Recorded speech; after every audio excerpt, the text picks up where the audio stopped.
Deutéronome, chapitre 10. À cette époque-là, l'Éternel m'a dit : taille 2 tables de pierre pareilles aux premières et monte vers moi sur la montagne. Tu feras aussi un coffre en bois. J'écrirai sur ces tables les paroles qui étaient sur les premières tables que tu as brisées, et tu les mettras dans le coffre. J'ai fait un coffre en bois d'acacia, j'ai taillé 2 tables de pierre pareilles aux premières, et je suis monté sur la montagne, les 2 tables dans la main. L'Éternel a écrit sur les tables ce qui avait été écrit sur les premières. Les 10 paroles qu'il vous avait dites sur la montagne du milieu du feu le jour de l'assemblée, et il me les a données. Je suis reparti et je suis descendu de la montagne. J'ai mis les tables dans le coffre que j'avais fait, et elles sont restées là, comme l'Éternel me l'avait ordonné. Les Israélites sont partis de Béroth-Béné-Jaakan pour Moséra. C'est là qu'est mort Aaron, et qu'il a été enterré. Éléazar, son fils, lui a succédé en tant que grand prêtre. Ils sont partis de là pour Gudgoda, et de Gudgoda pour Jotbata, région où il y a des cours d'eau.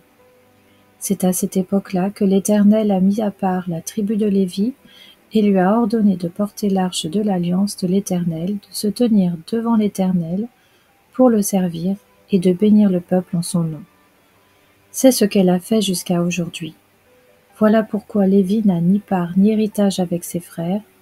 L'Éternel est son héritage, comme l'Éternel ton Dieu le lui a dit. Je suis resté sur la montagne comme précédemment 40 jours et 40 nuits. L'Éternel m'a exaucé encore cette fois. Il n'a pas voulu te détruire. L'Éternel m'a dit : lève-toi, va marcher à la tête du peuple, qu'ils aillent prendre possession du pays que j'ai juré à leurs ancêtres de leur donner. Maintenant, Israël, que demande de toi l'Éternel ton Dieu ? N'est-ce pas que tu craignes l'Éternel ton Dieu, afin de marcher dans toutes ses voies, que tu aimes et serves l'Éternel ton Dieu de tout ton cœur et de toute ton âme, que tu respectes les commandements de l'Éternel et ses prescriptions que je te donne aujourd'hui, afin d'être heureux ? Voici, c'est à l'Éternel ton Dieu qu'appartiennent le ciel et les cieux, des cieux, la terre et tout ce qu'elle contient. Et c'est à tes ancêtres seulement que l'Éternel s'est attaché pour les aimer. Après eux, c'est leur descendance. C'est vous qui l'a choisi parmi tous les peuples, comme vous le voyez aujourd'hui. Circoncisez donc votre cœur et ne vous montrez plus réfractaires. En effet, votre Dieu est le Dieu des dieux, le Seigneur des seigneurs, le Dieu grand, fort et redoutable. Il ne fait pas de favoritisme et n'accepte pas de pot de vin. Il fait droit à l'orphelin et à la veuve, il aime l'étranger et lui donne de la nourriture et des vêtements. Vous aimerez l'étranger car vous avez été étranger en Égypte. C'est l'Éternel ton Dieu que tu craindras, c'est lui que tu serviras. C'est à lui que tu t'attacheras et c'est par son nom que tu prêteras serment. Il est ta gloire, il est ton Dieu. C'est lui qui a fait au milieu de toi les actes grands et redoutables que tes yeux ont vus. Tes ancêtres étaient au nombre de 70 lorsqu'ils sont descendus en Égypte, et maintenant l'Éternel ton Dieu a fait de toi une multitude aussi nombreuse que les étoiles du ciel. Deutéronome, chapitre 11. Tu aimeras l'Éternel ton Dieu, et tu respecteras toujours ses ordres, ses prescriptions, ses règles et ses commandements. Reconnaissez aujourd'hui, car je ne parle pas aux vos enfants qui n'ont pas connu, ni vu tout cela, la façon dont l'Éternel votre Dieu vous a éduqué, sa grandeur, sa puissance et sa force, les signes et les actes qu'il a accomplis au milieu de l'Égypte contre le Pharaon, roi d'Égypte, et contre tout son pays. Reconnaissez ce qu'il a fait à l'armée égyptienne, à ses chevaux et à ses chars, la façon dont il a fait couler sur eux l'eau de la mer des roseaux, lorsqu'il vous poursuivait et les a détruits pour toujours. Reconnaissez ce qu'il a fait pour vous dans le désert jusqu'à votre arrivée ici, ce qu'il a fait à Dathan et à Abiram, les fils d'Éliab, descendants de Ruben, la façon dont la terre s'est entr'ouverte et les a engloutis avec leurs familles et leurs tentes, et tous leurs partisans au milieu de tout Israël. Oui, ce sont vos yeux qui ont vu toutes les grandes choses que l'Éternel a faites. Vous respecterez donc tous les commandements que je vous prescris aujourd'hui afin d'avoir la force de prendre possession du pays dont vous allez vous emparer, et afin de vivre longtemps sur le territoire que l'Éternel a juré à vos ancêtres, de leur donner à eux et à leur descendance. C'est un pays où coule le lait et le miel. En effet, le pays que tu vas posséder n'est pas comme l'Égypte d'où vous êtes sortis. Tu jetais ta semence dans les champs et tu devais les irriguer toi-même, comme un jardin potager.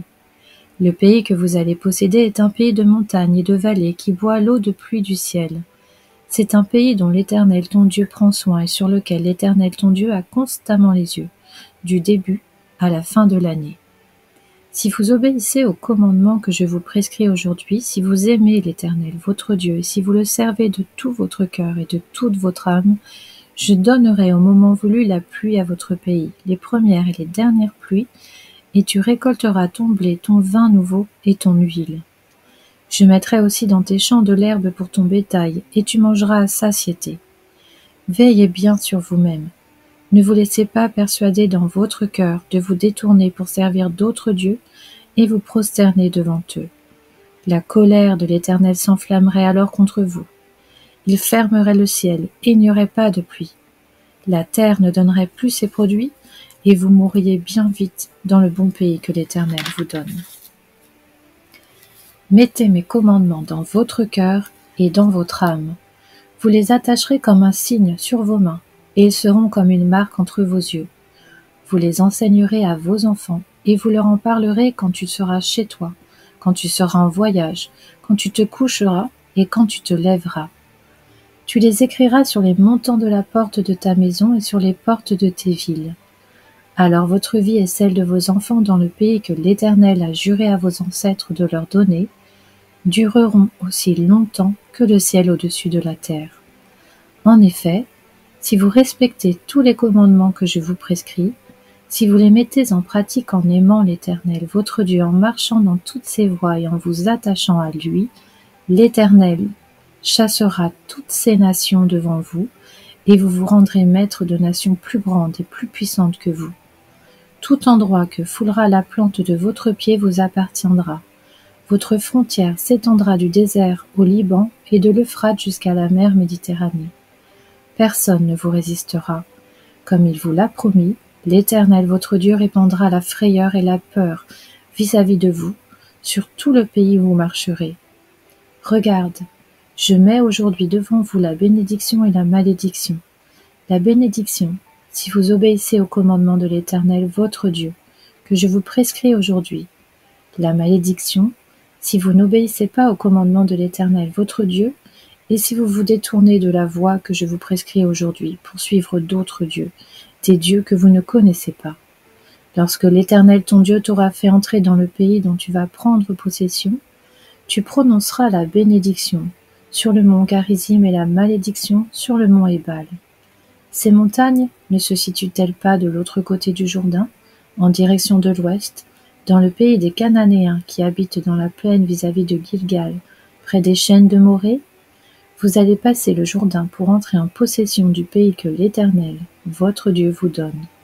Vous le posséderez et vous y habiterez. Vous respecterez et mettrez en pratique toutes les prescriptions et les règles que je vous prescris aujourd'hui.